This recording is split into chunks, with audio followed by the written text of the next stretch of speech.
மதுரை மாவட்டத்தில் வரும் 21ஆம் தேதி தமிழக வெற்றி கழகத்தின் 2வது மாநில மாநாடு நடைபெறுவது அனைவருக்கும் தெரிந்ததுதான். முதல் மாநாடு மிக பிரம்மாண்டமாக நடந்த நிலையில் அதற்கு சற்றும் குறைவில்லாமல் இந்த மாநாடு நடைபெற வேண்டும் என தாவேகா தரப்பில் மிகவும் தீவிரம் காட்டி வருகிறார்கள்.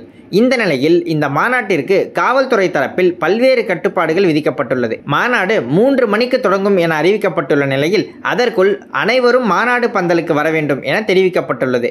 மேலும் வெளி மாவட்டங்களிலிருந்து எவ்வளவு பேர் வருகிறார்கள் என்ற விவரங்களை கொடுக்க வேண்டும் என்றும் அதில் கர்ப்பிணிகள் மற்றும் முதியவர்களுக்கு தனியாக இடம் ஒதுக்க வேண்டும் என்றும் கூறப்பட்டுள்ளது. மாநாடு தேசிய நெடுஞ்சாலை ஒட்டிய பகுதியில் நடைபெறுவதால் போக்குவரத்துக்கு இடையூறு இல்லாமல் மாநாடு நடத்த வேண்டும். மேலும் கொடி, அலங்கார வளைவு, பேனர்கள், பட்டாசுகள், வான வேடிக்கைகள் போன்றவைகளை முடிந்த அளவிற்கு தவிர்க்க வேண்டும் என போலீசார் அறிவுறுத்தியுள்ளனர். மேலும் மாநாட்டில் பார்க்கிங் இடத்திற்கும் மாநாடு நடைபெறும் இடத்திற்கும் தடுப்பு அமைக்க வேண்டும் எனவும் காவல்துறைக்கு உதவியாக தன்னார்வலர்களை பயன்படுத்தி ஆங்காங்கே சிசிடிவி கேமராக்களை அமைக்க வேண்டும் என்றும் கூறப்பட்டுள்ளது. மாநாட்டிற்கு வருபவர்களுக்கு தேவையான அடிப்படை வசதிகளை செய்து கொடுக்க வேண்டும் என்றும் அதிக கூட்டம் வருவதால் ஆங்காங்கே LED திரைகளை அமைக்க வேண்டும் எனவும் தெரிவிக்கப்பட்டுள்ளது. மாநாட்டில் கலந்து கொள்ளும் பாதுகாக்கப்பட்ட நபர்கள் மற்றும் பொதுமக்கள் வெளியேறுவதற்கு தனித்தனி அவசரகால வழிகள் ஏற்படுத்தப்பட்டிருக்க வேண்டும் எனவும் மாநாட்டிற்கு ஜெனரேட்டர் மூலம் மின்சாரம் பெறப்பட்டாலும் மாநாட்டின் அனைத்து பகுதிகளிலும் உள்ள மின் சாதனங்கள் மற்றும் மின் விளக்குகள் ஆகியவற்றின் பாதுகாப்பு தன்மை குறித்து